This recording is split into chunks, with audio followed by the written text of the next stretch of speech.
وخير الهدي محمد صلى الله عليه وسلم وشر الأمور محدثاتها وكل محدثة بدعة وكل بدعة ضلالة وكل ضلالة في النار.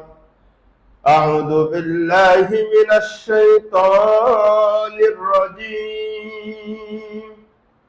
يا أيها الناس اتقوا ربكم الذي خلقكم من نفس واحدة وخلق منها زوجها وبث منهما رجالا كثيرا ونساء واتقوا الله الذي تساءلون به والأرحام إن الله كان عليكم رقيبا. يا أيها الذين آمنوا اتقوا الله حق تقاته ولا تموتن إلا وأنتم مسلمون. يا أيها الذين آمنوا اتقوا الله وقولوا قولا سديدا يصلح لكم أعمالكم ويغفر لكم ذنوبكم ومن يطع الله ورسوله فقد فاز فوزا عظيما. أعوذ بالله من الشيطان الرجيم. لقد كنت في غفلة من هذا فكشفنا عنك غطاءك فبصرك اليوم حديد. وقال النبي صلى الله عليه وسلم نعمتان كثير مغبون فيهما كثير من الناس الصحة والفراغ متفق عليه। মুআজ্জাজ হাজিরিন, প্রিয় মুসল্লিয়ানে কেরাম, পর্দার আড়ালের মা ও বোনেরা, অনলাইনের যে সকল ভাই বোনেরা এখন দেখছেন, পরবর্তীতে দেখবেন, সকল প্রশংসা আল্লাহ সুবহানাহু ওয়া তাআলার জন্য, যে আল্লাহ সুবহানাহু ওয়া তাআলা আমাদেরকে তারই ফরজকৃত একটি দায়িত্ব পালনার্থে ইয়াউমুল জুমআ, জুমআর দিনে সালাতুল জুমআ আদায়ের জন্য মসজিদে আসার তৌফিক দিয়েছেন। এজন্য আল্লাহ সুবহানাহু ওয়া তাআলার কৃতজ্ঞতা জ্ঞাপন করছি, আল্লাহ সুবহানাহু ওয়া তাআলার শুকরিয়া জানাচ্ছি। আলহামদুলিল্লাহ। সালাত ও সালাম আমাদের নবী, সর্বোত্তম নবী, সর্বশ্রেষ্ঠ নবী মুহাম্মদুর রাসূলুল্লাহ সাল্লাল্লাহু আলাইহি ওয়াসাল্লামের উপর। প্রিয় মুসল্লিয়ানে কেরাম, আল্লাহ সুবহানাহু ওয়া তাআলা আমাদেরকে সৃষ্টি করার পরে আমাদের মধ্যে অনেক ঘাটতি রেখেছেন। ভালো গুণ কিছু দিয়েছেন, আবার খারাপ কিছু সাইড আমাদেরকে দিয়েছেন, এটা ন্যাচুরাল। তার ভিতরে অন্যতম একটি হলো অলসতা। খারাপ গুণ যেগুলো আমাদেরকে আখিরাত থেকে দূরে রাখছে, জাহান্নামের কাছাকাছি করছে, জান্নাত থেকে দূরে রাখছে, দুনিয়ার অগ্রগতি উন্নতি থেকে পিছিয়ে রাখছে, সেই ধরনের একটি গুণ হচ্ছে গাফিলাতি। কি? গাফিলাতি, অলসতা। তো আজকে আমি বিষয় নির্ধারণ করেছি যে আল্লাহ সুবহানাহু ওয়া তাআলার যে বিধিবিধান, হুকুম আহকাম, দ্বীনের যে হুকুম আহকামগুলো আছে, সেই সকল বিধি বিধান, হুকুম আহকাম আদায়ের ক্ষেত্রে আমাদের গাফিলাতি, আমাদের অলসতা ও তার ভয়াবহ পরিণাম। আল্লাহ সুবহানাহু ওয়া তাআলার তৌফিক যদি হয়, অতঃপর আপনারা যদি দোয়া করেন, এই বিষয়ে কিছু কথা বলবো। আমা তাওফীক ইল্লা বিল্লাহ। আল্লাহ সুবহানাহু ওয়া তাআলা আমাদেরকে সৃষ্টি করার পরে অনেক আদেশ করেছেন, এই কাজগুলো করো, সালাত পড়ো, সিয়াম আদায় করো, হাজ করো, জিকির আজকার করো, এই করো সেই করো। আবার অপর পক্ষে যদি আরো একটা দিক দেখি, তাহলে আবার আল্লাহ সুবহানাহু ওয়া তাআলা আমাদেরকে কোন কোন কাজ করা থেকে নিষিদ্ধ করেছেন। অর্থাৎ ও বান্দারা, তোমরা মদ খেও না, নেশা করো না, হারাম কাজ করো না, জিনা করো না, ব্যভিচার করো না, সুদ খেও না, ইত্যাদি এই ধরনের, তাই না? কিন্তু এই যে বিধি নিষেধ গুলো আল্লাহ সুবহানাহু ওয়া তাআলা তার কোরআনে বলেছেন, নবী সাল্লাল্লাহু আলাইহি ওয়াসাল্লাম তার হাদিসে অনেক আদেশ নিষেধ আমাদেরকে করেছেন না? কিন্তু এই আদেশ এবং নিষেধ, এই বিধি এবং বিধান, এই হুকুম এবং আহকাম পালন করার ক্ষেত্রে আমাদের চরম গাফিলাতি, চরম অলসতা লক্ষ্য করা যায়, তাই না? তো আমরা প্রথমত আসি গাফলা বা গাফিলাতি বা অলসতা কি? অলসতা হলো আল গাফলাতু আনিল ইতিয়ানি বিমা আমারাল্লাহ ওয়া জিতনাবু মা নাহাল্লাহ। গাফিলাতি, অলসতা হচ্ছে আল্লাহ সুবহানাহু ওয়া তাআলা যেগুলো করতে বলেছেন সেগুলো না করা, যেগুলো নিষেধ করেছেন সেগুলো করা, এটা হলো একটা গাফিলাতি। তো আমাদের কোন কোন ক্ষেত্রে গাফিলাতি বা অলসতা দেখা যায় সেগুলো নিয়ে কথা বলবো, কারণ কি, প্রতিকার কি, এগুলো নিয়ে কথা বলবো ইনশাআল্লাহ। প্রথমত আমরা আমাদের নিজেদের থেকে শুরু করি। আল্লাহ সুবহানাহু ওয়া তাআলা আমাদের নিজেদেরকে সৃষ্টি করেছেন, একটা জ্ঞান দিয়েছেন, বিবেক দিয়েছেন, সুস্থতা দিয়েছেন, স্বাস্থ্য দিয়েছেন, আকল দিয়েছেন, বুদ্ধি দিয়েছেন, ঠিক কিনা? তো এর প্রতি আমাদের যে আমরা যে একটা সত্তা, আমরা যে একটা মানুষ, আমাদের যে কিছু করণীয় আছে আমাদের নাফসের প্রতি, রূহের প্রতি, আমাদের নিজেদের প্রতি, সে ব্যাপারেও আমাদের চরম গাফিলাতি, চরম ঘাটতি, চরম অলসতা। এটা দিয়ে শুরু করি, তারপরে আল্লাহর বিধিবিধানে যাই। আল্লাহ সুবহানাহু ওয়া তাআলা আমাদের এই আকল দিয়েছেন, বুদ্ধি দিয়েছেন, বিবেচনা শক্তি দিয়েছেন। দেওয়ার পরে এগুলো কি আমরা যেভাবে ইচ্ছা সেভাবে ব্যবহার করতে পারবো, চালাতে পারবো? নাকি এর একটা বিধিবিধান আছে, নিয়ম কানুন আছে? প্রথমত আল্লাহ সুবহানাহু ওয়া তাআলা আমাদেরকে আগে যে বিষয় সমৃদ্ধ হতে বলেছেন যে ও বান্দা বান্দিরা, তোমরা আগে তোমাদের নিজেদেরকে সমৃদ্ধ করো। কি দিয়ে? ইলম কালাম দিয়ে, ইলম কালাম দিয়ে, শিক্ষা দিয়ে। কোন শিক্ষা? ইকরা বিইসমি রাব্বিকাল্লাযী খালাকের শিক্ষা, যে শিক্ষা আপনাকে আপনার রবকে চেনাতে শিখায়, আল্লাহকে চেনাতে শিখায়, নবীকে চেনাতে শিখায়, দিন কি, ধর্ম কি, হালাল কি, হারাম কি, আখিরাত কি, দুনিয়া কি, এগুলো জানাতে শিখায়। সেই শিক্ষা আমাদেরকে শিখতে বলেছে। কিন্তু আমরা যারা গার্ডিয়ান আছি, আমাদের বাচ্চারা আছি, ইয়াংরা আছি, কিশোররা আছে, ছাত্রছাত্রীরা আছি, যারা আছি, আমাদের সব পড়ার, সব জানার সুযোগ হয়, সময় হয়, অর্থ কুলায়, কিন্তু যেটা আসল পড়া, আল্লাহ সম্পর্কে জানা, আকীদা সম্পর্কে জানা, মানহাজ, বিশুদ্ধ মানহাজ সম্পর্কে জানা, আল্লাহ সম্পর্কে জানা, নবী সম্পর্কে জানা, নবীর সৃষ্টি সম্পর্কে জানা, হালাল হারাম সম্পর্কে জানা, এই ব্যাপারে আমাদের সময় হয়। চরম ঘাটতি, চরম গাফিলাতি। অথচ আল্লাহ সুবহানাহু ওয়া তাআলা আমাদেরকে প্রথম যে নির্দেশ করেছেন, ইকরা, পড়ো। কিসের নামে? কিভাবে? বিসমি রব্বিকা, তোমার রবের নামে, তাই না? তো রবের নামে পড়লে তো এইগুলো জানা যাবে। আকীদা, বিশুদ্ধ আকীদা, বিশুদ্ধ মানহাজ, জান্নাত জাহান্নাম, হালাল হারাম, এগুলো তো জানা যাবে। অথচ আমরা এই দিকে চরম গাফিলাতি প্রদর্শন করি, চরম গাফেল। আমরা পড়তেই চাই না, বই পড়তেই চাই না। পেয়েছেন মোবাইল, মেসেঞ্জার, হোয়াটসঅ্যাপ, আমাদেরকে আর ঘুমাতে দেন না, পড়তে চান না, মোটেই পড়তে চান না, তাই না? এবার ব্যাপারটা এই জন্য আপনারা পড়েন না, আপনারা পড়ালেখায় চরম গাফিলাতি প্রদর্শন করেন। এই জন্য কিন্তু আপনাদের ছেলেমেয়েরা পড়ে না, জানেন এটা? আপনাদেরকে পড়তেই দেখে না, আপনার ছেলেমেয়েরা পড়বে কি?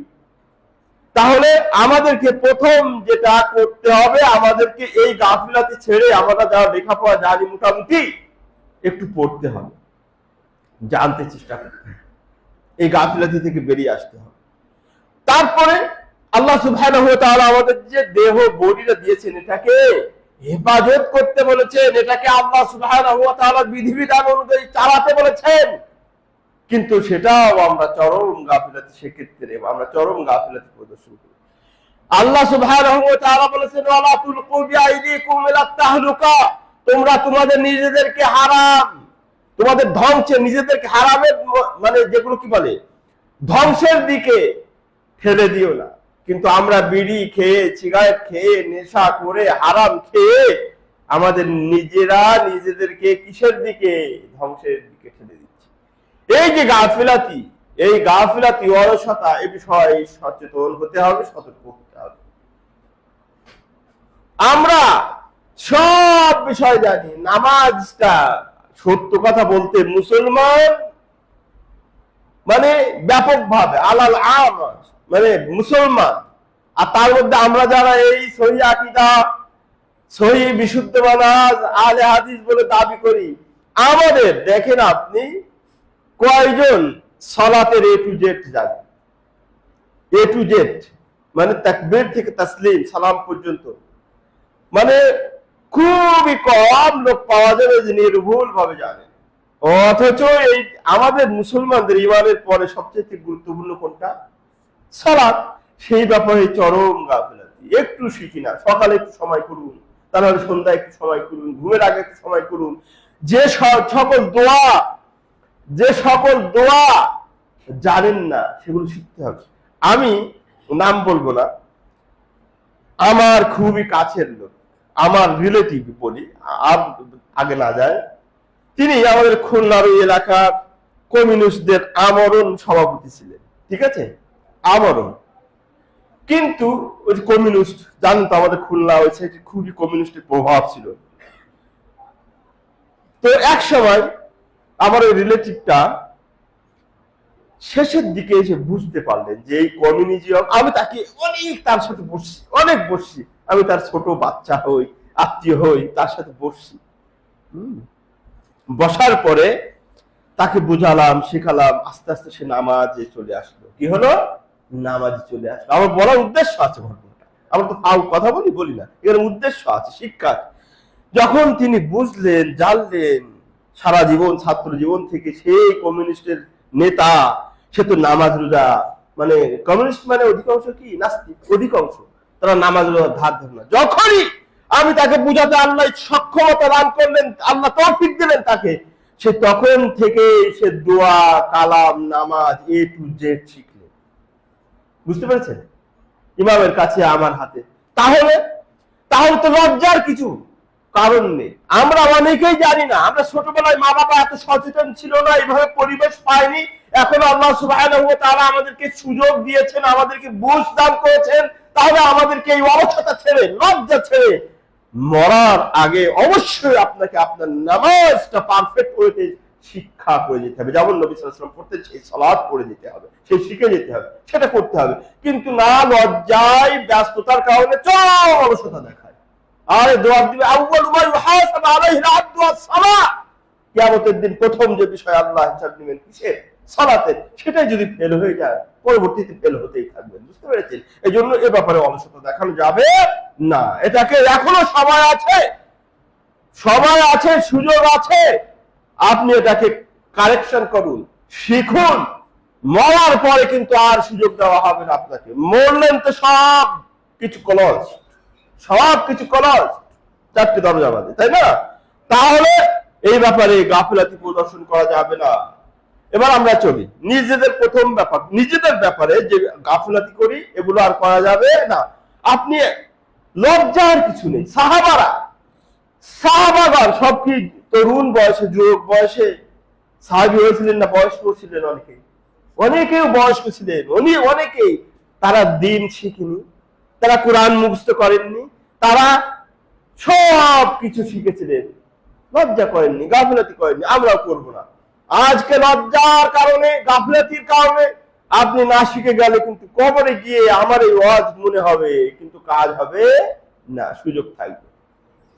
আপনি একটা হুজুর রাখুন, যারা আমরা টাউনে আছি, ঢাকাতে আছি, একটা হুজুর রাখুন, অথবা এখানে এসে শিখুন। মাশাআল্লাহ, আমাদের মসজিদ কমিটি আপনারা বিশাল সুন্দর সুন্দর ব্যবস্থা করেন, ওই যে হালাকার ব্যবস্থা, ইমাম রেখেছেন, খাদেম রেখেছেন, আরো কত কি রেখেছেন, তাদের কাছে আসুন। তাও যদি সময় না হয়, আপনার সময় মতো তাদেরকে বাড়িতে কল করুন, তাদের একটা হাদিয়া দেন, তাই না? এটা করবেন ইনশাআল্লাহ। এটা আমাদের প্রথম গাফিলাতি। এই গাফিলাতি থেকে আমাদেরকে বেরিয়ে আসতে হবে, ঘাটতি, এই অলসতা থেকে। দ্বিতীয় যে বিষয়, আমরা এবার ইবাদতের ক্ষেত্রে চলে যাই। মানে আমরা আল্লাহর বিধিবিধানের ক্ষেত্রে যে অলসতা করি সেগুলো নিয়ে কথা ছিল। তো আমরা বিধিবিধানের প্রথম যেটা তাহারাত, পবিত্রতা, আকীদা গেল, ইলম কালাম গেল, এবার পবিত্রতা। এটা হচ্ছে আল্লাহর অন্যতম একটা বিধান। কারণ নামাজ পড়তে হলে কি লাগে? সালাত পড়তে হলে ওযু লাগে। সেই ওযুর ক্ষেত্রে, পবিত্রতার ক্ষেত্রে আমাদের অনেকের ঘাটতি দেখা যায়, গাফিলাতি দেখা যায়। খুব জলদি জলদি ওযু করি, খুব জলদি জলদি ওযু করি, সকল ব্যস্ততা সেরে তারপর নামাজ একটু পড়বো আল্লাহর জন্য, যেটা আসল, যেটা দিয়ে জান্নাতে যাব আল্লাহর ফজলে, সেটার ব্যাপারে খুব তাড়াহুড়ো করি। তাড়াহুড়ো করতে গিয়ে কি করি না, আমাদের সবাই দেখা যায় যে হাতের এই কুলোই ভিজে না, পায়ের অমুক যায় ভিজে না, অমুক অঙ্গ প্রত্যঙ্গ শুকনো থাকে। এই যে অলসতা, এই ব্যাপারে আল্লাহ নবী সাল্লাল্লাহু আলাইহি সাল্লামের জামানায়, আল্লাহর নবীর জামানায় কি কঠিন অবস্থা, তখন পানি পাওয়া যেত না, এক মুদেও, এই যে এক মুদে ওযু করত। সেই সময় দেখেন যে আল্লাহ নবী সাল্লাল্লাহু আলাইহি সাল্লাম কিছু সাহাবীদের পায়ের এই যে গোড়ালির এই যে টাকনোর এদিকে ভিজে ছিল, ভিজে কি বলে শুকনো ছিল, পূর্ণ ধৌত করতে পারেন। আল্লাহ নবী সাল্লাল্লাহু আলাইহি সাল্লাম সাথে সাথে হাদিস বলে দিলেন, ওয়াইলুল লিল আকাবি মিনান নার। ও আমার উম্মতেরা, জেনে রাখো, ওযুর অঙ্গ প্রত্যঙ্গ যে জায়গাটুকু শুকনো থাকবে, ওই জায়গাটুকু জাহান্নামের আগুন দিয়ে পোড়ানো হবে। তাহলে এই ব্যাপারে গাফিলতি করা যাবে? আমরা যারা যুবক আছি, কিশোর আছি, তাদের পবিত্রতার ক্ষেত্রে চরম গাফিলতি। পেশাব করে পানি নিতে হয়, পবিত্র হতে হয়, এটা মুসলমানের একটা অন্যতম বিধান, ইসলামের অন্যতম একটি বিধান কিনা। কিন্তু আমাদের যুবকেরা, আমাদের তরুণেরা, আমাদের কিশোরেরা কি করে? যাচ্ছে যাচ্ছে রাস্তায় পেশাব ধরেছে, রাস্তায় দাঁড়িয়ে চেন খুলে কাজ কমপ্লিট ঝেড়ে আবার ঢুকিয়ে দিচ্ছে। পবিত্রতা নেই, পানি নেওয়া নেই, ঢিলাখুলুক নেই, টিস্যু পেপার কোনো কিছু ব্যবহার করে না। এরকম কি দুই একজন পাওয়া যাবে ঢাকায়? নাকি দুই একজন মনে পাওয়া যেতে পারে এরকম, নাকি আছে দুই চারজন? কোটি কোটি, সবই আমাদের ছেলে, সবই মুসলমানের ছেলে, লাখো বললে ভুল সারা দেশে। অথচ একজন মুসলমানের ছেলে কিভাবে এই পবিত্রতা, এটা তো করবে বিধর্মীরা, এটা করবে আমাদের পাশের রাষ্ট্র যারা, তারাই, অন্যান্য বিধর্মী তারাই করতে পারে। কিন্তু আমাদের মুসলমান সন্তান, আমরা তাদের গার্ডিয়ান, আমাদের গার্ডিয়ানশিপে যারা থাকে, আমাদের ছেলেরা, আমাদের কিশোরেরা, আমাদের ছাত্ররা কি করে পেশাব না করে অপবিত্র হয়ে থাকে, কি করে পবিত্রতা অর্জন না করে থাকে। অথচ আল্লাহর নবী সাল্লাল্লাহু আলাইহি ওয়াসাল্লামের এভাবে কঠোর হুঁশিয়ারি আছে। আনাস রাদিয়াল্লাহু তাআলা আনহু থেকে বর্ণিত, মাররান নবী সাল্লাল্লাহু আলাইহি ওয়াসাল্লাম বিকবরাইন। আনাস রাদিয়াল্লাহু তাআলা আনহু বলেন, একদা নবী সাল্লাল্লাহু আলাইহি ওয়াসাল্লাম দুটো কবরের পাশ দিয়ে যাচ্ছিলেন। ফাকাল ইন্নাহুমা লা ইউআযিবান। নবী সাল্লাল্লাহু আলাইহি ওয়াসাল্লাম বলেন, এই কবরবাসী দুইজন, তারা আল্লাহর আযাব, শাস্তি প্রাপ্ত হচ্ছে। আল্লাহর নবী বলেন, তারা যে শাস্তি প্রাপ্ত হচ্ছে, লা ইউআযিবান ফি কাবীর, বিরাট বড় মারাত্মক অন্যায় করেছে এমন নয়। আম্মা আহাদুহুমা, তাদের একজন, ফাকানা লা ইস্তাতিরু মিনাল বাউল, একজনের কবরে আযাব দেওয়া হচ্ছে কারণ সে পেশাব করে পবিত্রতা অর্জন করতো না, পবিত্র হতো না। তাহলে কি বোঝা গেল? এই পবিত্রতার ক্ষেত্রে আমাদেরকে একটু সচেতন হতে হবে। আমরা মুসলমানের ছেলে, আমরা নবীর উম্মত, পবিত্র নবীর উম্মত। আমাদের আদর্শ সালফে সালিহ হলো আবু বকর, উমর, উসমান, আলী রাদিয়াল্লাহু আনহু। অতএব আমরা যারা মুসলমানের ছেলেরা আছি, কিশোরেরা আছি, যুবকেরা আছি, এই ভুল আর করা যাবে না, এই অলসতা আর করা যাবে না। যেখানেই বসুন, যেখানেই পেশাব করুন, টয়লেট ছাড়ুন, পবিত্র হতে হবে।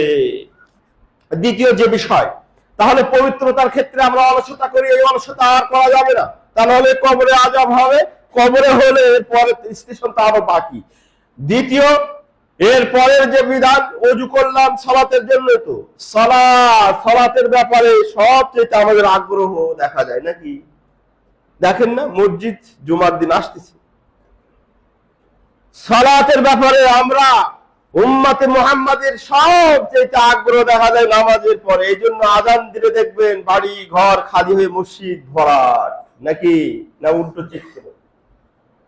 আল্লাহর নবী সাল্লাল্লাহু আলাইহি ওয়াসাল্লাম আযানে বললেন, হাইয়া আলাস সালাহ, হাইয়া আলাস সালাহ, নামাজের দিকে আসো, হাইয়া আলাল ফালাহ, সফলতার দিকে আসো।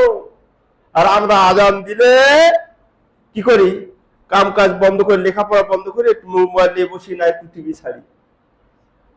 আযান দেওয়া হলো আপনাকে মসজিদে আনার জন্য, নামাজের জন্য, আর আমরা যতক্ষণ যে ব্যস্ততা ছিলাম দুনিয়াবী ব্যস্ততায় সেটা বন্ধ করে আবার টিভিতে ব্যস্ত হয়ে যায়, নাই মোবাইলে ব্যস্ত হয়ে যায়, নাই অন্য কাজে ব্যস্ত হয়ে যায়। নামাজের ব্যাপারে চরম গাফিলাতি, চরম গাফিলাতি। সব কাজ করে আমরা এখন নামাজকে বানিয়েছি, সালাতকে বানিয়েছি অ্যাডিশনাল, অতিরিক্ত। বলে সব কাজ সেরে যখন ফ্রি হয় তখন কি করি? সালাত পড়ি, নামাজ পড়ি। অথচ হওয়া দরকার ছিল কি? আল্লাহ নবী সাল্লাল্লাহু আলাইহি ওয়াসাল্লামের স্ত্রী, প্রিয়তমা স্ত্রী মা আয়েশা রাদিয়াল্লাহু তাআলা আনহা قالت, নবী সাল্লাল্লাহু আলাইহি ওয়াসাল্লামের স্ত্রী মা আয়েশা বলেন যে নবী সাল্লাল্লাহু আলাইহি ওয়াসাল্লাম আমাদের সাথে পারিবারিক কাজে এমন ভাবে নিমগ্ন হয়ে যেত, মশগুল হয়ে যেত, ব্যস্ত হয়ে যেত, ইদা আযানা, কিন্তু যখনই আযান দিত বলছে কান্নাহু লা ইয়ারিফুনা, আযানের পরপরই নামাজের জন্য এমন ভাবে চলে যেতেন মনে হতেন যেন আমাদের চেনেনি না। আর আমরা তার উম্মত, আমরা কি করি? আযান হইলে অন্যান্য ব্যস্ততা সেরে আর একটা ব্যস্ততা, আযান হয়েছে একটু রেস্টের সময়, মানে নামাজের সময় না, রেস্টের সময়। এই অবস্থা, চরম গাফিলাতি। মসজিদ খুবই এয়ার কন্ডিশন করি, টাইলস দিয়ে সাজাই, এই করি, কিন্তু মুসল্লির বড় অভাব। আনতেই পারি না, আনতেই পারি না, মুসল্লি মোটে পাওয়া যায় না। আল্লাহ নবী সাল্লাল্লাহু আলাইহি ওয়াসাল্লাম কি বলেছেন? লাকাদ হামামতু আন আমুরা বিস সালাতি ফাতুকাম। দয়াল নবী, নবী উম্মতের ব্যাপারে সবচেয়ে দয়ালু, তাই না? সর্বক্ষেত্রে। কিন্তু এই জায়গায় দেখেন আল্লাহ নবী কত কঠোরতা অবলম্বন করেছেন। আল্লাহ নবী বলেছেন, লাকাদ হামামতু, আমি ইচ্ছা পোষণ করি, আন আমুরা বিস সালাতি ফাতুকাম, যে আমি নামাজের নির্দেশ দিয়ে যাব, নামাজ অন্য একজন পড়াবে, সুম্মা উখালিফু ইলা কওমিন ইলা মানাজিল কওমিন, অতঃপর আমি ওই নামাজ একজন ইমাম পড়াবে, আর আমি ওই সকল লোকদের বাড়িতে বাড়িতে যাব, কারা? আল্লাযিনা লা ইয়াশহাদুনা আস-সালাতা ফাউহাররিকু আলাইহিম বুয়ুতাহুম। আল্লাহর নবী বলছেন, আমি যারা নামাজে আসে নাই, জামাতে আসে নাই, তাদের বাড়িতে যে তাদের ঘর বাড়ি জ্বালিয়ে দেয়, এমন ইচ্ছা পোষণ হয় নবী বলছে। তাহলে কত বড় ডেঞ্জারাস, কত বড় কঠিন কাজ। দয়াল নবী সব জায়গায় দয়া প্রদর্শন করেন, দয়া দয়া দয়া। স্বপ্নে যেটাই নরম উম্মতের জন্য সেটাই তিনি চয়ন করেন, সহজ, তাই না? কিন্তু এই জায়গায় যখন আমরা নামাজ থেকে গাফিলাতি করি, নামাজে আসি না, আল্লাহ নবী সাল্লাল্লাহু আলাইহি ওয়াসাল্লাম বলছে, আমার ইচ্ছা হয় নামাজ আরেকজন ইমামকে দিয়ে আমি ওই সকল লোকদের বাড়িতে যাই যে তাদের আগুন ধরায় দেয় ঘর বাড়িতে, যারা জামাতে আসে না।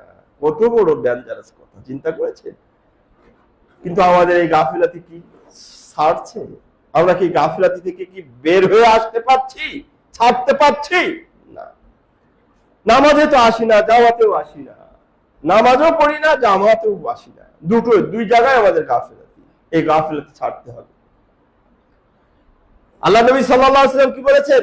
সালাতুল ফারদি, বলছে আল্লাহ নবী সাল্লাল্লাহু আলাইহি ওয়াসাল্লাম বলেছেন কি, জামাতে আসলে এক নামাজ 27 নামাজের সমপরিমাণ। মানে আপনি যদি বাড়িতে যে নামাজটা পড়লেন, ওই নামাজটা যদি আপনি জামাতে এসে পড়ি, বাড়িতে যদি এক নামাজ পড়লে 100 গুণ, 100টা সওয়াব পায়, সাপোজ উদাহরণ, তাহলে ওই নামাজটা মসজিদে জামাতে এসে পড়লে 2700 সওয়াব পাবে। কতশো? সুবহানাল্লাহ। একই নামাজ বাড়িতে পড়লে 100 সওয়াব পেলাম, আবার ওটা মসজিদে এসে পড়লে 2700 সওয়াব। কম মনে করছেন নাকি? আপনাদের কাছে কম মনে হয়? 127, তাই না? আমরা যদি ওই যে আমাদের মায়েরা আছে, বোনেরা আছে, আমাদের আলিয়ারা সব আছে, খালি অফার পায়, বলে কি আজকে যমুনায়, আপনাদের দিকে মার্কেটের ব্যাপারে আমার তো নেই, কোন ভালো মার্কেট আমার জানা নেই, এদিকে থাকা হয় না। যদি বলে বসুন্ধরায়, যমুনাতে, অমুকে, প্লাজায় আজকে কি দিয়েছে, একটা কিনলে আর একটা ফ্রি, একটা কিনলে আর একটা ফ্রি। চলে যায় কোথায়? এই মিরপুর থেকে চলে যায় ওই বসুন্ধরা, মিরপুর থেকে চলে যায় এলিফ্যান্ট রোড, মিরপুর থেকে চলে যায় ওই যমুনায় চলে যায়, একটা কিনলে আর একটা ফ্রি। যদি আমার বোনদেরকে এই জন্য উদাহরণ দিচ্ছি আমি, এটা অফার বোঝানোর জন্য। বোনরা আবার জামাতে আবার আইসেন না এইভাবে, জামাতে এইভাবে আসলে আবার আমার ঘর বাড়ি অনেকে হয়ে যাবে, মানে ওনারা যদি 5 ওয়াক্ত জামাতে আসা শুরু করে। আমি উদাহরণ দিচ্ছি, একটা অফার পেলে আমরা কত তার পিছে দৌড়ঝাঁপ করি, ছুটে যাই, লুপে নেওয়ার চেষ্টা করি, একটার বদলে আরেকটা, মাত্র একটা কিনলে আর একটা ফ্রি, সেই অফারের পিছে ছুটি। আর আল্লাহ নবী বললেন 127 গুণ, 26 গুণ অফার দিয়েছে। সুবহানাল্লাহ। এই ব্যাপারে এটা আখিরাতের তো, ওইটা বাকির নাম ফাঁকি নাকি?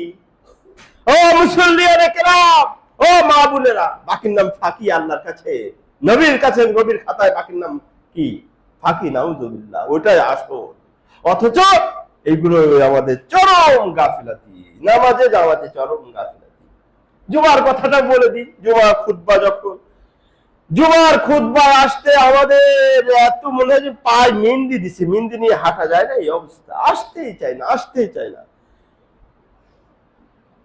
অথচ সবাই জানি যে যখন ইদা আযানাল মুয়াজ্জিনু, যখন মুয়াজ্জিন আযান দেন, আল মালাইকা মানে ফেরেশতারা কি করে, তুগলিকু, বন্ধ করে দেয় তার দফতর গুলো, মাসাহিব গুলো, ফেরেশতা তার দফতর বন্ধ করে দেয়, হাজিরা বন্ধ করে দেয়, তাই না? তাহলে আমরা যারা এরকম কন্টিনিউয়াসলি দেরি করে আছি, 2-3টা দেরি করে আছি, তাদের ব্যাপারে আমি হাদিস শোনাবো। তাহলে জুমার ব্যাপারে দেখুন, আমরা সব কাজ ছেড়ে ঘুম পরিতৃপ্ত হয়ে উঠে ফ্রেশ হয়ে মাশাআল্লাহ মনে হচ্ছে যে রাজার বেটা, এটা রাজার প্রিন্স, এটা মনে হচ্ছে কিং, এটা কিং অথবা মানে প্রিন্স, এদের আস্তে উস্তে সব কিছু ছেড়ে তারপরে আস্তে আস্তে ফ্রি হয়ে মসজিদে জমায় আসে, এরকম ব্যাপারটা। অথচ আসা দরকার কখন? ইমাম কি বলে, খতিব খুতবায় চড়ার আগে। খুতবায় যখন চড়ে, আমার কথা না হাদিসের কথা, ফেরেশতারা খাতা বন্ধ করে খুতবা, ফাতাস্তামি ইলাল খুতবা, খুতবা শুনতে তারা শুরু করে দেয়। আপনাদের আবার মনে হতে পারে আরে তারা কি বাংলা বুঝে নাকি, শুনে, ওটা আলাদা চ্যাপ্টার, ওটা যাচ্ছে না, সময় নেই। তাহলে আপনি যখন খুতবা শুরু হওয়ার পরে জুমায় আসলেন, অলসতা করে আপনি অলরেডি অ্যাবসেন্ট হয়ে গেছেন, অনুপস্থিত হয়ে গেছেন জুমা থেকে।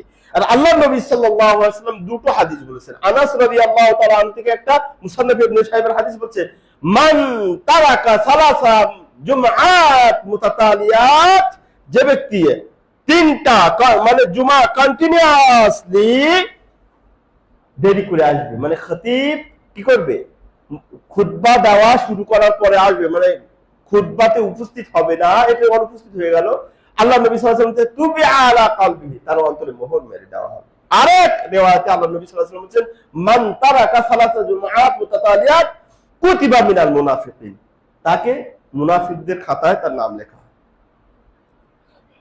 এটা কি ভালো? তাহলে অলসতার পরিণাম দেখেছেন জুমার। ও মুসল্লিয়ানে কেরাম, জুমার মুসল্লিরা শুনেন, আপনি আমি যদি লাগাতার 3টে জুমা এভাবে মিস করি, দেরি করে আসি খুতবা শুরু হওয়ার পরে, তাহলে অ্যাবসেন্ট হয়ে যাচ্ছেন। অ্যাবসেন্ট হওয়া মানে আপনার এই জুমা কাউন্ট হচ্ছে না। এভাবে 3টে হলে আমার কথা না, আপনার নবী বলেছেন কুতিবা মিনাল মুনাফিকিন, তার নাম মুনাফিকদের লিস্টে লেখা হয়। অথবা আরেকটা শাস্তির কথা বলেছেন, ভয়ঙ্কর কথা বলেছেন, তুবি আলা কলবিহি, তার অন্তরে সিলমোহর, মানে হিদায়াত না পাওয়ার যে সিলমোহর, সেটা মেরে দেওয়া হয়। নাউযুবিল্লাহ। আমরা কি এটা চাই? তাহলে নেক্সট জুমা থেকে জলদি জলদি আসবেন।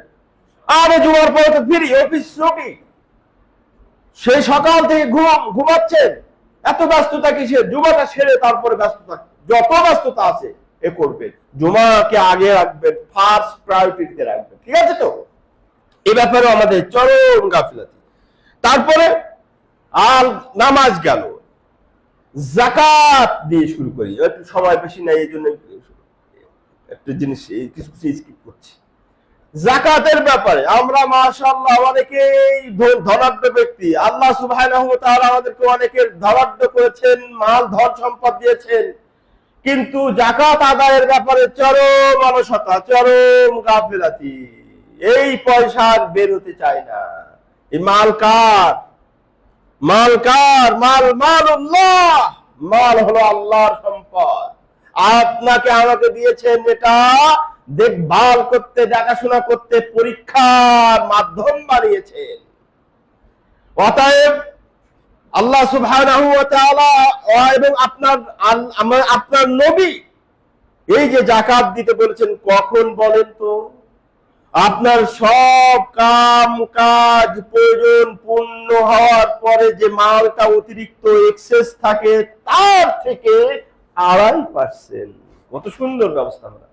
আপনার আপনার ঋণ প্রয়োজন এই সেই সারার পরে যে মালটা এক্সেস থাকে, 100 টাকা থাকলো, 500 টাকা থাকলো, বা একটা থাকলো উদাহরণস্বরূপ, তার থেকে 2.5% আপনি দিবেন না। আপনাকে না খেয়ে দিতে বলেছে? আপনার প্রয়োজন না মিটিয়ে দিতে বলেছে? না। সব কিছু মেটানোর পর আপনার অতিরিক্ত মাল সেখান থেকে 2.5% দিতে বলেছেন, আল্লাহ প্রদত্ত মাল। অথচ সেটাও আমরা দিতে চরম গাফিলাতি, সেখানে চরম গাফিলাতি প্রদর্শন করি, অলসতা প্রদর্শন করি। আর আল্লাহ কি বলেছেন? আউযু বিল্লাহি মিনাশ শাইতানির রাজীম।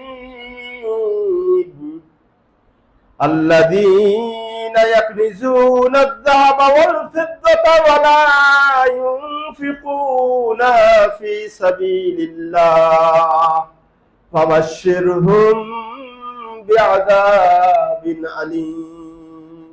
আল্লাহ বলছেন, আল্লাযীনা ইয়াকনিজুনা আয-যাহাবা ওয়াল ফিদ্দাতা, আল্লাহ সুবহানাহু ওয়া তাআলা বলেন যে যারা জমা করে, সঞ্চয় করে, আয-যাহাবা ওয়াল ফিদ্দাতা, স্বর্ণ রৌপ্য টাকা পয়সা, ওয়া লা ইউনফিকুনাহা ফি সাবিলিল্লাহ, নেশাব পরিমাণ পৌঁছানোর পরেও সেটা আল্লাহর রাস্তায় দেয় না, তাদের জন্য কি ভয়াবহ পরিণাম অপেক্ষা করছে। আল্লাহ বললেন, ফাবাশশিরহুম বিআযাবিন আলীম, তাদের সুসংবাদ দাও যন্ত্রণাদায়ক আযাবের, শাস্তির। যন্ত্রণাদায়ক আযাবের সুসংবাদ হয় নাকি? আল্লাহ একটু মজা নিয়ে করলেন আর কি, আমাদেরকে। তাহলে একটু হিসাব করতে হবে। আল্লাহ আমাদেরকে মাল দিয়েছেন, আমাদের গরিব রাখতে পারতেন, আমাদেরকে নিঃস্ব করতে পারতেন, কিন্তু না, দয়া করে, করুণা করে আমাদেরকে ধনাঢ্য করেছেন, ধন সম্পদের মালিক করেছেন, টাকা পয়সা দান করেছেন। এখানে যাকাত আপনার হক না, যাকাত গরিবের হক। আপনার ইহসান, অনুকম্পা নয়, এটা আপনার উপরে ফরজ দায়িত্ব, আপনার দেওয়াটা ফরজ দায়িত্ব। তা না হলে কিয়ামতের দিন আল্লাহ বলেছেন কঠিন অবস্থা কি হবে তাদের। আরো কি বলেছেন? ইয়াউমা ইউহমা আলাইহা ফি নারি জাহান্নাম ফাতুকওয়া বিহা জিবাহুহুম ওয়া জুনুবুহুম ওয়া যুহুরুহুম। কিয়ামতের দিন আমরা টাকা শুধু ব্যাংক ব্যালেন্স করি না, ইসলামী ব্যাংক, এক্সিম ব্যাংক, রূপালী ব্যাংক, সোনালী ব্যাংক, খালি বই আর বই। ব্যাংকের কি চেক আর চেক, বই আর বই, ব্যাংক। এই চেক গুলো কি হবে যাকাত না দিলে? আমার কথা না, আল্লাহর কথা শোনাচ্ছি, আল্লাহর কথা শোনাচ্ছি। আল্লাহ বলছেন, ফাতুকওয়া বিহা জিবাহুহুম, এই ব্যাংক ব্যালেন্সে জমাগুলো করেছি, এই বইগুলো, এই টাকা পয়সা, স্বর্ণ মুদ্রা, রৌপ্যগুলোকে, এটাকে লোহায় পুড়িয়ে আঙ্গার করা হবে, লোহায় পুড়িয়ে লাল করা হবে। ফাতুকওয়া বিহা জিবাহুহুম ওয়া জুনুবুহুম ওয়া যুহুরুহুম, ওই আগুনের আঙ্গার দিয়ে তাদেরকে কি করা হবে? সেকা হবে, ছাক দেওয়া হবে, সেক দেওয়া হবে। জিবাহুম, কপালে, মানে এই ব্যাংকের যে বইগুলো আছে, সোনা দানাগুলো আছে, এগুলো আগুনে পুড়িয়ে পুড়িয়ে লাল করে কপালে ধরবেন, পিঠে ধরবেন, এই যে পাঞ্জর পাঞ্জর পাজা, এটা পাঞ্জরই তো বলি, এখানে দিবেন ছ্যাক, জুহুরুহুম পিঠে দিবেন। কি বলবে জানেন আল্লাহ? ফেরেশতাদের দিয়ে বলবে হাদা মা কানাজতুম লিআনফুসিকুম, এই যে জমা করেছিলেন না খালি ব্যাংক ব্যালেন্স, এই যে নাও তোমাদের জমাকৃত সম্পদের স্বাদ, ফাযুকু মা কুনতুম তাকনিজুন, যা জমা করতে তার স্বাদ আজকে গ্রহণ করো। কার কথা এটা? আল্লাহর কথা। আল্লাহ নবী সাল্লাল্লাহু আলাইহি ওয়াসাল্লাম কি বলেছেন? আবু হুরায়রা থেকে বলতেন, মা মিন সাহিবি ফিদ্দাতিন ওয়ালা যাহাবি, আল্লাহ নবী সাল্লাল্লাহু আলাইহি ওয়াসাল্লাম মা মিন সাহিবি যাহাবিন ওয়ালা ফিদ্দাতিন, এখানে হাদিসে একটা জিনিস ব্যবহার হয় স্বর্ণ এবং রৌপ্য, কারণ সেই সময় এরকম ব্যাংকিং সিস্টেম ছিল না, ছিল এরকম মুদ্রা সিস্টেম ছিল না, সেই সময় মানুষ রৌপ্য এবং স্বর্ণ জমা করতো টাকার বদলে, এই জন্যই এই পরিভাষাগুলো বেশি আছে। তো স্বর্ণ, আল্লাহ নবী বলছেন যে স্বর্ণ এবং রৌপ্যের মালিক, ধন সম্পদের মালিক যারা লা ইউআদ্দি, বলছে লা ইউআদ্দি মিনহা হাক্কাহা, যারা এই ধন সম্পদ থেকে যাকাত প্রদান করেন না, ইল্লা কানা ইয়াউমাল কিয়ামাতি সুফিয়াত লাহু সাফাহি, আল্লাহ নবী বলছেন, আগে তো আল্লাহ বললেন, আল্লাহ নবী বলছেন যে এই ধন সম্পদ স্বর্ণ রৌপ্যগুলোকে দিয়ে সুফিহাত, এই যে পাত করা হবে, পাত চিনেন না, এইগুলোকে পাত করা হবে, লোহার পাত, পাত করে সেগুলো আগুনে পোড়ানো হবে, তারপরে কি করা হবে? মিন্নার, আগুন দিয়ে পোড়ানো হবে, ফাউহমিয়া আলাইহা ফি নারি জাহান্নাম, জাহান্নামের আগুনে এটাকে মানে লাল করা হবে, পোড়ানো হবে, ফায়ুকওয়া বিহা জামবুহু ওয়া জাবিনহু ওয়া যাহরু, ওই একই হাদিস। এই পাত দিয়ে তার কপালে ছাক দেওয়া হবে, পাঞ্জরে ছাক দেওয়া হবে, পিঠে ছাক দেওয়া হবে, কুল্লুমা বারুদাত উইদাত লাহু ফি ইয়াওমিন, বলছে আল্লাহ যত এটা আবার ঠান্ডা হয়ে যাবে না দিতে দিতে, এটাকে আবার রিপিট করা হবে, আবার গরম করা হবে, দিয়ে আবার এইভাবে ছাক দিতে থাকবে। নাউযুবিল্লাহ নাউযুবিল্লাহ, কি কঠিন অবস্থা। অথচ আমরা যাকাত দিতেই চাই না, দিতেই চাই না।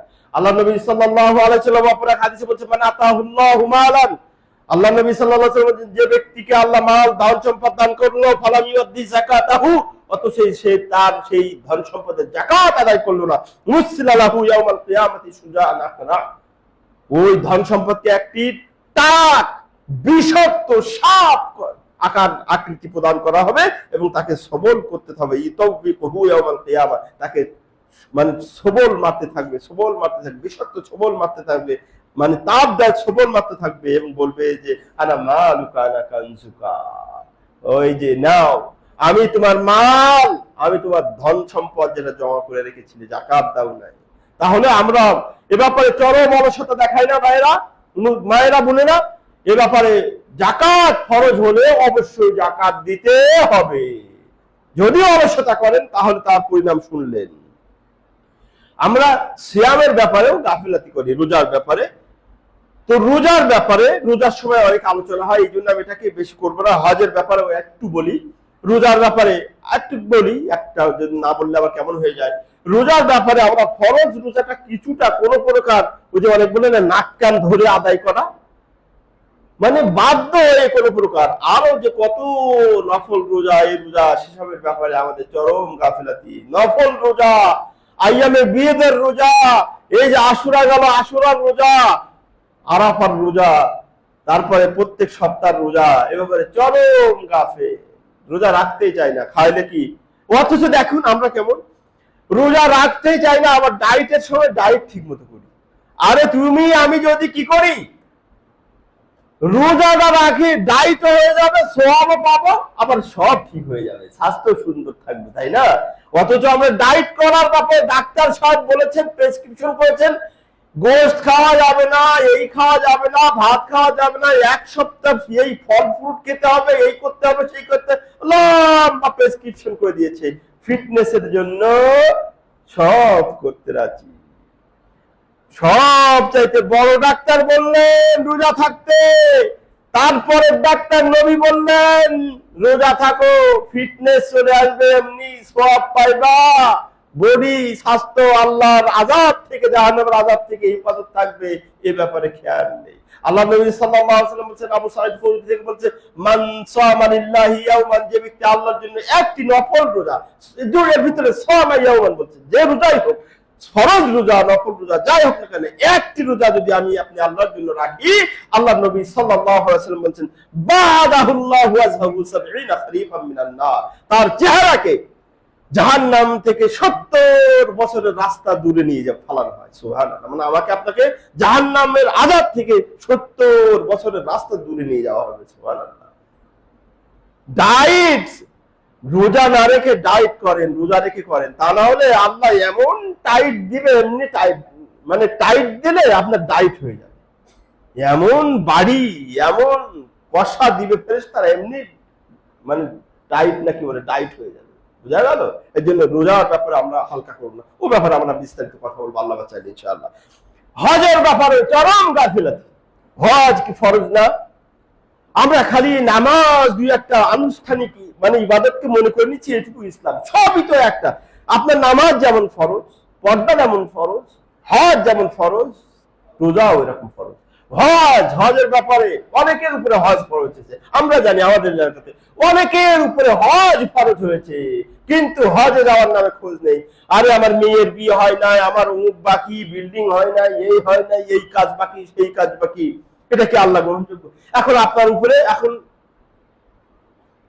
কি বলেন, এখন জুমার নামাজ ফরজ, একটু পরে আসরের নামাজ ফরজ হবে, এখন যদি বলেন আরে আমার এই কাজ সেই কাজ, বিল্ডিং এর ছাদ ঢালাই চলছে, এখন নামাজ পড়তাম না, আসর পরে পড়বো, হবে? হবে এটা? বলে আমার বিল্ডিং ঢালাই, আমার এই ব্যবসা বাণিজ্য নিয়ে ব্যস্ততা, আসর একটু আসরে নামাজ আজান হয়েছে দেন, আমি এটা আমার মতো করে ওই ঈশার সময় গিয়ে পড়বো, বাড়িতে সব কাজ ছেড়ে সব প্রয়োজন মিটে বাড়িতে যখন যাবো ফ্রি হয়ে আসর মাগরিব ঈশা সব একসাথে পড়বো, চলবে? হবে এটা? এখানে তামাশা চলবে শরীয়তের সাথে? তো আমি আপনি আপনার উপরে আল্লাহ ফরজ করেছেন হজ, আপনি বলছেন আমার ছেলের বিয়ে হয় না, আমার মেয়ের বিয়ে হয় না। আরে আপনার মেয়ের বিয়ের সাথে হজের ফরজের সম্পর্ক নেই। আপনার মেয়ে কোথায় বিয়ে হবে কি হবে সে আল্লাহ ব্যবস্থা করে রেখেছে। আপনার ছেলের বিয়ে কোথায় হবে সেটা আল্লাহ ব্যবস্থা করে রেখেছেন। আপনি হজে গেলে কি বিয়ে থেকে থাকবে? হ্যাঁ, বিয়ে থেকে থাকবে না। মেয়ের জন্য, ছেলের জন্য হজ যদি আপনি লেট করেন, অলসতা করেন, আদায় না করেন, আল্লাহ নবী সাল্লাল্লাহু আলাইহি ওয়াসাল্লাম কি বলছেন, মান মাতা, যে ব্যক্তি হজ ফরজ হওয়ার পরে হজ করলো না, বলছে কি বলছে, মান ফরিদা আলাইহিল হাজ্জু ওয়া লাম ইয়াহুজ, যে ব্যক্তির উপরে হজ ফরজ হয়েছে অথচ হজ করলো না, আমাতা ইয়াহুদিয়ান আম নাসরানিয়ান, সে ইহুদি হয়ে মরুক না খ্রিস্টান হয়ে মরুক, এটা আমার দেখার বিষয় না। দেখেছি কত বড় কথা? তাহলে এই ব্যাপারে আমাদের চরম গাফিলতি, সময় নেই জন্য এটা যাচ্ছি না। গাফিলতি আরো অনেক জায়গায় দেখা যায়। জিকির আজকালের ব্যাপারে চরম গাফিলতি। আমি জিকির নিয়ে মানে প্রথম যখন খতিব হিসাবে এসেছি, দ্বিতীয় তো ফার্স্ট জুমায় বলেছিলাম জিকিরের ব্যাপারে, বলেছিলাম না যে আল্লাহ সুবহানাহু ওয়া তাআলা কোরআনে যে সকল ইবাদত বেশি বেশি করতে বলছেন তার ভিতরে এক নাম্বার কোনটা জানেন? জিকিরের কথা, আল্লাহর জিকির, আল্লাহ স্মরণ। আল্লাহ বলেছেন ইয়া আইয়ুহাল্লাযীনা আমানু যিকুরুল্লাহা যিকরান কাসীরা। আল্লাহ সুবহানাহু ওয়া তাআলা আমাদেরকে বেশি বেশি জিকির করতে বলেছেন, তাই না? আল্লাহর জিকির, আজকার, তাসবিহ, তাহলিল করতে বলেছেন। এর ফজিলত নিয়ে আলোচনা করেছিলাম। যে ব্যক্তি জিকির আজকার করে তার সমস্ত গুনাহ মাফ হয়ে যায়। যে ব্যক্তি সুবহানাল্লাহিল আযীম বলে তার জন্য জান্নাতে খেজুর গাছ লাগে। যে ব্যক্তি সুবহানাল্লাহ আলহামদুলিল্লাহ ওয়া লা ইলাহা ইল্লাল্লাহ বলে তার জন্য জান্নাতে গাছ লাগে। বলেছিলেন না, আলহামদুলিল্লাহ সুবহানাল্লাহ তামলাউল মিজান, মানে এই আসমান জমিনকে আকাশ সওয়াবে পরিপূর্ণ করে দেয়। ওইদিকে যাইতে চাচ্ছি না, আমি একটু টাচ দিচ্ছি। সুবহানাল্লাহ আলহামদুলিল্লাহ, এক যে তাসবিহ তাহলিলে এত সওয়াব, এত নেকি, অথচ ফাও কথা বলায় অলসতা নেই। আরে ছেলে মেয়ে আর মেয়েদের কাছে যদি যান, মা বোনদের কাছে, আমি অ্যাকচুয়ালি আমার একটা নেশা ছিল আল্লাহর কি খেলা। আমি মানে এই লেভেলে আসার আগে আমি খুবই কথা কম বলতাম এবং কথা বলানো অপছন্দ করতাম। এটা আমার একটা নেশার ছিল। যারা কথা বলতো এই ধরনের মাজলিস আমি সবসময় অ্যাভয়েড করে চলতাম। কিন্তু আল্লাহর কি খেলা, আমার দিয়ে আল্লাহ কথা বলে, এখন আমাকে বক্তা বানাচ্ছে, এখন আমাকে আলোচক বানাচ্ছে, আল্লাহর খেলা। অথচ আমি এই কথা বলাকে খুবই অ্যাভয়েড করতাম, খুবই লাজুক টাইপের ছিলাম। তো যেটা বলতেছিলাম, মা বোনদের কাছে যাবেন, দেখেন ওরে মনে হয় এটা কথার ফ্যাক্টরি।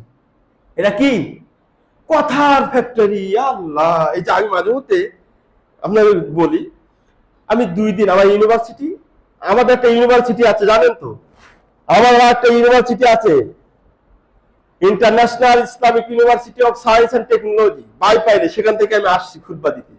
এখানে আপনাদের ছেলে মেয়ে যারা আছে তাদেরকে দিবেন, খুবই সুযোগ সুবিধা আছে, আমাদের কাছে লিফলেট আছে, অনেক কিছু আছে, আপনার পরে যোগাযোগ করেন। সেখানে 4টা সাবজেক্ট আছে, সিএসি, আমি বলতে চাচ্ছিলাম না, এসে গেছে তাই বলতে, সিএসি, ত্রিপলি, তারপর বিবিএ, আল কোরআন আর ইসলামিক লিটারেচার, এরকম আরো অনেক সাবজেক্ট আছে, সেখানে আপনাদের বাচ্চাদেরকে ভর্তি করতে পারেন। তো আমি ওখানে 5 দিন যাই, আর 2 দিন ছুটি থাকে আরেক জায়গায় যাই, একটা মাদ্রাসায় বুখারী এবং মুসলিম পড়াই। তো আমি ওখানে পূর্বাচলে আমার বাড়ি সিএনজিতে যাই। তো ওখানে দুটোই ইউনিভার্সিটি আছে, ওখানে ইউনিভার্সিটি আছে আর ইংলিশ মিডিয়ামের স্কুল আছে। তো দুটো ম্যাডাম প্রায় আমি যেদিন যাই, ওরা তো ওই স্কুলে যায়, আমার ওই টাইমে পড়ে যায়, আমার 2 দিন ওদের সাথেই যেতে হয়, মানে ওরা পিছু পাশে, আমি সামনে বসি। একটাই যে এখান দ্বারাই বলছি, সে সারাটা রাস্তা এত কথা বলে, এত কথা বলে, আমার কান ধরে যায়, এত কথা বলে। তো আমার মা বোনরা মাশাআল্লাহ মনে হয় যে কথাবার্তার ফ্যাক্টরি, আর আমরা যারা আছি যুবকেরা মনে হয় যে কথার ফ্যাক্টরি চালু করছে, আর থামবে কিনা কি অবস্থা। এগুলোর উস্তাদ কিন্তু জিকির আসগার, আল্লাহর তাসবিহ তাহলিল, যেগুলো করলে সওয়াব আর সওয়াব, আমলনামা সওয়াবে ভরে যায়, আসমান জমিনের ফাঁকা জায়গা সওয়াবে ভরে যায়, জান্নাতে গাছ লাগে, বিপদ আপদ মুক্ত হওয়া যায়। এই যে তাসবিহ তাহলিল জিকির আজকার, এ ব্যাপারে চরম অলসতা গাফিলতি, ঠিক না?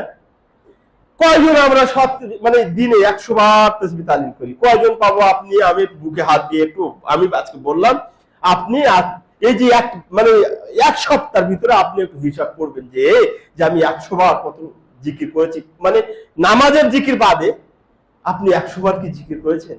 1 সপ্তাহে হিসাব করে জিকির আজকারের ব্যাপারে চরম গাফিলতি। অথচ সবচাইতে ইজি ইবাদত, সহজ ইবাদত, কোনো টাকা পয়সা লাগে না, পবিত্র হওয়া লাগে না, কিবলামুখী হওয়া লাগে না, নামাজের টাইম হওয়া লাগে না, জুমার টাইম হওয়া লাগে না, কিচ্ছু না। অলওয়েজ, সদা সর্বদা, সব জায়গায় যে জিকিরটা করা যায়, ইবাদতটা করা যায়, তার নাম হলো আল্লাহর জিকির, তাসবিহ তাহলিল। অথচ এই ব্যাপারে চরম গাফিলতি। আজকে থেকে আমরা উঠতে বসতে ফ্রি টাইম পেলেই, সুযোগ পেলে কি করব? আল্লাহর জিকির আজকার করব, তাসবিহ তাহলিল করব। যখনই আপনি তাসবিহ তাহলিলে ব্যস্ত হয়ে যাবেন, তখন আপনি সওয়াব পাবেন। আর একটা উপকার হলো, আপনি তাসবিহ তাহলিলে ব্যস্ত হলে ওই পরনিন্দা, পরচর্চা, খারাপ কথা, ফালতু কথা, অপ্রয়োজনীয় কথা থেকে নিজেকে সেভ করতে পারবেন। তাহলে এ ব্যাপারেও আমাদের চরম গাফিলতি। এ ব্যাপারে কি চরম গাফিলতি। এই যে জিহ্বা, এটাকে কন্ট্রোল করতে হবে, এটাকে কন্ট্রোল করতে হবে, ফাও কথা থেকে, ফাও কথা থেকে এটাকে রক্ষা করতে হবে।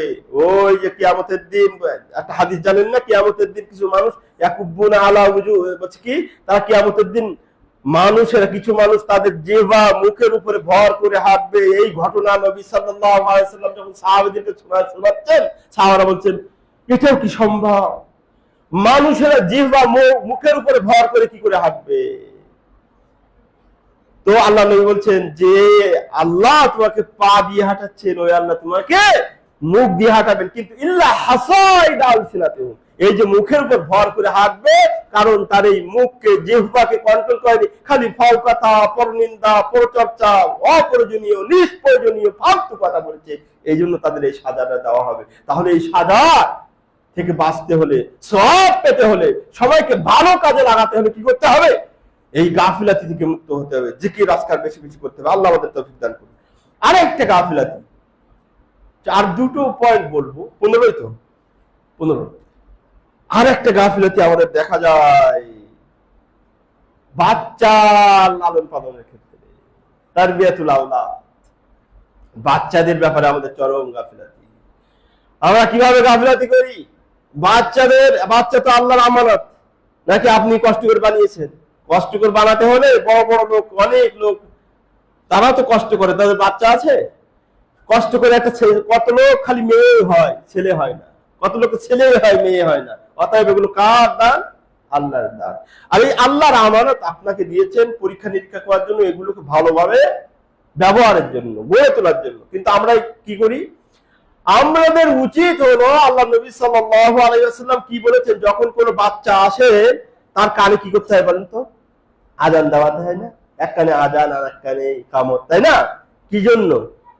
ছোট থেকে আল্লাহ নবী শিক্ষা দিচ্ছেন, ও আমার উম্মত, তোমার বাচ্চাদেরকে শিখিয়ে দাও তাওহীদের কথা, আল্লাহু আকবার, আল্লাহু আকবার, লা ইলাহা ইল্লাল্লাহ, আশহাদু আল্লা, নবীর কথা, শরীয়তের কথা, নামাজের কথা আজানে আছে না? আছে? সব ওকে জানান দাও শুরু থেকে। আবার যখন মৃত্যুবরণ করছে কি বলি? লা ইলাহা ইল্লাল্লাহ, তাওহীদের কথা, আল্লাহর কথা। যখন দুনিয়ায় আসলো আল্লাহর কথা তাকে শুনিয়ে দিতে হচ্ছে, আবার দুনিয়া থেকে যখন বিদায় দিচ্ছে তখন তাওহীদের কথা, আল্লাহর কথা স্মরণ করিয়ে দেওয়া হচ্ছে। কিন্তু আমরা মধ্যে এই যে বাচ্চাদেরকে কি করি, এখন জন্ম হওয়ার পরে তাদের নাম রাখি, ইসলামী নাম রাখি না, ওই ওয়েস্টার্ন ওয়ার্ল্ডের যে নামগুলো, ওইগুলো আমাদের কাছে খুবই প্রিয়, ওইগুলো খুবই প্রিয়। নবীর নাম, সাহাবাদের নাম, ইসলামী নাম আমরা ওটা ব্র্যাকেটে রাখি, অতিরিক্ত হিসাবে রাখি, অথবা ওটা প্রচার প্রসারে রাখি না, ফালতু নাম যেগুলো সেগুলো রাখি। এটা একটা তাদেরকে প্রথম যে কাজ করাতে হবে। ওরা তো ওদের ব্যাপারে আপনারা আমাকে জিজ্ঞাসিত হতে হবে না কিয়ামতের দিন। এই যে সন্তান সন্ততিটা আল্লাহ দিয়েছেন, এদের ব্যাপারে আমাদেরকে জিজ্ঞাসিত হতে হবে না? অ্যাকাউন্টেবিলিটি আছে কিনা? আছে, অবশ্যই আছে। যদি ওদেরকে প্রথম থেকে আল্লাহকে না চিনান, নামাজ না শিখান, ইসলামের যে বেসিক নলেজ এগুলো না শিখান, কিয়ামতের দিন কিন্তু এরাই আপনার বিরুদ্ধে দাঁড়াবে। জানেন কিনা? জানেন? আপনি শুনে নেন, কোরআন থেকে শুনে নেন। আল্লাহ বলেছেন, রব্বানা আরিনাল লাযাইনি আযাল্লানা মিনাল জিন্নি ওয়াল ইনসি নাজআলহুমা তাহতা আকদামিনা লিয়াকুনা মিনাল আসফালিন। এই যে বাচ্চাদের সম্পর্কে বলছি, বাচ্চারা যদি মিসগাইড হয় আমার আপনার দ্বারা, তারা কি বলবে? কিয়ামতের দিন বলবে, রব্বানা আরিনাল লাযাইনি আযাল্লানা মিনাল জিন্নি ওয়াল ইনস, হে আমাদের রব, আমাদের সামনে উপস্থিত করো ওই দুইজন জিন এবং মানুষদের মধ্যে হইতে যারা আমাদেরকে মিসগাইডেড করেছিল, পথ ভ্রান্ত করেছিল। খালি সায়েন্স, কি বলে, কেমিস্ট্রি, ফিজিক্স, জিওলজি, বায়োলজি, আর সেই দিয়ে সারাটা দিন ব্যস্ত রেখেছে। কোরআন কি, সূরা ফাতিহা কি, নামাজ কি, দোয়া কালাম কি, এগুলো জানার সুযোগ করে দেয়নি। সব টিচারের জন্য টাকা ছিল, মানে জিওলজি টাকা ছিল, কেমিস্ট্রি টাকা, মানে বায়োলজি, সোশিওলজি, ম্যাথ, ইংলিশ, সবার উস্তাদের টাকা ছিল শেখানোর জন্য। খালি হুজুর রাখার টাকা ছিল না। এই মা বাপদেরকে সামনে আনো। কারা বলবে? আমাদের সন্তানেরা। কি আদর করবে? ওই দুনিয়ায় অনেক কষ্ট করছে, টাকা খরচ করে আদর করবে? বলেন না। নাজআলহুমা তাহতা আকদামিনা, যাদের কারণে দিন জানিনি, যাদের কারণে আল্লাহকে চিনিনি, নবীকে চিনিনি, আখিরাতকে চিনিনি, যাদের কারণে জাহান্নামে যেতে হচ্ছে, নাজআলহুমা তাহতা আকদামিনা লিয়াকুনা মিনাল আসফালিন, তাদেরকে পায়ে পিষ্ট করব, নিয়ে যাব জাহান্নামের একেবারে নিম্ন স্তরে নিয়ে যাব, নিম্ন স্থানে নিয়ে যাব। কার কথা? আমার কথা না, আল্লাহর কথা। আল্লাহর কথা আপনার বাচ্চাদের একটা চিত্র তুলে ধরবে। তাহলে এদের ব্যাপারে একটু সচেতন হতে হবে। এদের ব্যাপারে গাফলাতি প্রদর্শন করলে হবে না। আপনি সায়েন্স পড়ান, আর্টস পড়ান, ডাক্তারি পড়ান, সবই পড়ান, কিন্তু শরিয়াতের যে বেসিক নলেজ, আল্লাহ, নবী, নামাজ, রোজা, হজ, যাকাতের বেসিক বিষয়, মূল বিষয়, এগুলো তাদেরকে শিক্ষা দিবেন। কিন্তু এ ব্যাপারে আমরা চরম গাফেল, চরম গাফেল। বাচ্চাদের ব্যাপারে চরম গাফেল। সময় নেই, এই জন্য বেশি বলতে পারছি না। একটু আশা করি মেসেজ আপনাদের কাছে পৌঁছায় গেছে। অনেক বলার ব্যাপার, বিষয়টা একটা খুতবায় হওয়ার কথা ছিল। এই সন্তানের ব্যাপারে একটু খেয়াল রাখেন। কিয়ামতের দিন এই যে টাকা খরচ করছি, শ্রম দিচ্ছে, আমরা, আমাদেরও বাচ্চা আছে, কত শ্রম দেওয়া লাগে, কত চিন্তা ফিকির করা লাগে, কত টাকা অর্থ দেওয়া লাগে, আমরা তো জানি, আপনারাও জানেন। তারপরে যদি রেজাল্ট হয় উল্টো, বিপজ্জনক, এর উপরে এমনি তো আপনার বিপদ আছে কিয়ামতের দিন, তারপরে আবার আপনার বাচ্চাদের বিপদে যদি টানা লাগে, একেবারে ওই যে বীজগণিত পড়ছেন না, একেবারে স্কয়ার হয়ে যাবে। কিন্তু বিপদের উপরে বিপদ মানে স্কয়ার বিপদ, নাকি ম্যাথের দল? ঠিক আছে তো? বিপদের উপরে বিপদ মানে স্কয়ার বিপদ, মানে 12টা বেজে যায়, 12টা না 14টা বাজে। 12-র উপরে স্কয়ার দিলে কত হয় রে ছেলেরা? 24। একেবারে স্কয়ার বিপদ আসবে, সাবধান হয়ে যায়। আর একটা পয়েন্ট শুধু একটু টাচ দিয়ে যায় 1 মিনিট 2 মিনিট, সেটা হলো স্বামী স্ত্রীর একে অপরের হকের ব্যাপারে গাফিলাতি। আর স্বামী বিয়ে করার পরে বউ যে একটা আছে ঘরে, ও বাড়ি আসলে মনে হয় আর খবর থাকে না। এই বাজার ব্যবসা বাণিজ্য এইগুলো নিয়ে, বউ যে একটা আছে, ঘরে যে একটা আছে, এগুলোর খবর থাকে না। আর যত স্মার্টনেস, যত সব কিছু বাইরে, স্ত্রীর ব্যাপারে গাফেল, স্ত্রীর হকের ব্যাপারে, বিভিন্ন হকের ব্যাপারে গাফেল। সবাই নেই বের বলছি, এমনি ভাবে আমাদের বোনেরা, যারা মায়েরা বোনেরা আছে, স্ত্রীরা আছে, তারাও কিন্তু স্বামীর হকের ব্যাপারে চরম গাফেল। আমাদের খেয়াল রাখতে হবে। আল্লাহ আপনাকে বলেছেন আর রিজালু কাওয়ামুনা আলান নিসা, আমাদেরকে বীরত্ব, আমাদেরকে অভিভাবকত্ব, আমাদেরকে ডিরেক্টরশিপ, আমাদেরকে ইনস্ট্রাকশন মানে দিয়ে চালাতে বলেছেন আল্লাহ, তাদের উপরে কর্তৃত্ব। আপনি একেবারে হিসলার মতো হয়ে চলেন, যেভাবে বলে সেইভাবে, যা চাই সেইভাবে। আপনাকে বলছে শ্বশুর শাশুড়ি বের করো, করতে হচ্ছে না, এটা আপনার কাওয়ামা না। এগুলো খেয়াল রাখতে হবে। একে অপরের মানে যার যতটুকু অধিকার ততটুকু দিতে হবে। আমাদের বোনদের যতটুকু স্ত্রী হিসাবে অধিকার ততটুকু দিবেন। আবার আমার বোনদেরকে বলছি, মেয়েদেরকে বলছি, মাদেরকে বলছি, স্বামীর যতটুকু প্রাপ্য ততটুকু দিতে হবে। কেউ কারণ একটু সেজে বুঝে থাকতে হবে, একটু মানে কি বলে চিপলি চলার চেষ্টা করতে হবে, মিতব্যয়ী হতে হবে। খালি এইটা দাও, ওইটা দাও, ওইটা দাও, ওইটা দাও, এত ডিমান্ড করলে হবে না। আপনাকে খেয়াল করতে হবে। মেয়েরা, মায়েরা, বোনেরা, আপনার আদর্শকে খাদিজা, সব মায়েরা, সব মেয়েরা, সব বোনেরা কার আমাদের আদর্শ মা আয়েশা, মা খাদিজা। মা খাদিজা খালি মার্কেটে ঘুরতো। মা আয়েশা খালি বলতো নাকি এই এক পাট্টা ফ্রিজ চলবে না, দু পাট্টা লাগবে, এই ওয়াশিং মেশিন এটা চলবে না, এই ওভেন চলবে না, মাইক্রোওভেন লাগবে, এগুলো করে বেড়াতো না। তাহলে তাদের সাথে থাকতে হলে ওদের আদর্শ, এই যে আমাকে দেখেছেন আপনারা হয়তো লাস্ট যেটা আশুরার দিন আমাকে এটিএন এ দেখেছে, একটা বলছে ওরা তো জানে না আসলে আসল ইতিহাস, আপনারা এই মসজিদে আসতে জানেন, বলছে কারবালার ত্যাগ, সত্যের মানে কি, সত্যের জন্য মিথ্যার বিরুদ্ধে লড়াই ইয়াজিদ ভাই দেশ বলে। আমি এমন সাইজ করছি, সিও সহ আসছে আমার কাছে, বলছে এগুলো তো জানতাম না। আরে আশুরার দিন খালি ইয়াজিদ আর কারবালা নাকি? আশুরার দিন যে হুসাইনের খালি ওই সত্যের বলে কি বলে, ওই যে অন্যায়ের বিরুদ্ধে প্রতিবাদ, এইটাই বুঝেন। হুসাইনের আর জীবন নেই, শুধু কারবালার দিন একদিন নাকি। হুসাইন যে নামাজ পড়তো, নামাজি ছিল, পরেশগার ছিল, তাকওয়া ছিল, তিনি যে দাড়ি রেখে চলতেন, তিনি হারাম খেতেন না, এগুলো হুসাইনের কথা মনে পড়ে না, খালি কারবালার ওই অবস্থানের কথা আপনাদের মনে পড়ে।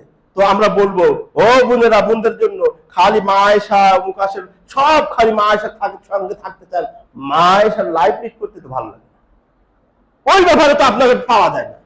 আমাদের একই অবস্থা। আল্লাহ সুবহানাহু ওয়া তাআলা এই যে গাফিলাতি এই সমস্ত সেক্টরে আর মনে হয় 2 পার্ট করলেই ভালো হতো, খুব সংক্ষেপে বলে ফেললাম। তো এই যে গাফিলাতি গুলো আমাদের দ্বারা হয়, আমাদের দ্বারা যে অলসতা এই সেক্টর গুলোতে, এগুলো করলে এর কারণ বলতে পারলাম না, প্রতিকার বলতে পারলাম না, দেখি আরেকটা খুতবা বানানো যায় কিনা। আল্লাহ সুবহানাহু ওয়া তাআলা এই সকল অলসতা থেকে আমাদেরকে হেফাজত করুন। আল্লাহ সুবহানাহু ওয়া তাআলা ওই যে কিয়ামতের দিন যারা জাহান্নামে যাবে তাদেরকে সব গাফেল হিসেবে উল্লেখ করেছেন, তারা সব গাফেল, যারা জাহান্নামে যাবে সব গাফিলিন। এজন্য আল্লাহ বলেন ওয়ালা তাকুম মিনাল গাফিলিন, গাফেলদের অন্তর্ভুক্ত হয়ে না। কারণ গাফেলরা বেনামাজি, গাফেলরা জিকির করে না, গাফেলরা নামাজ পড়ে না, গাফেলরা সুদ খায়, গাফেলরা গাফেল, এই গাফেলদের অন্তর্ভুক্ত হবে না, হওয়া যাবে না। আল্লাহ আমাদের হেফাজত করুন, আমিন। ইন্নাল্লাহ তাআলা জাওয়াদুন কারীম মালিকুম বাররুর রাউফুর রহিম। ভিতরে আসুন, সব ওদেরকে জানাবো।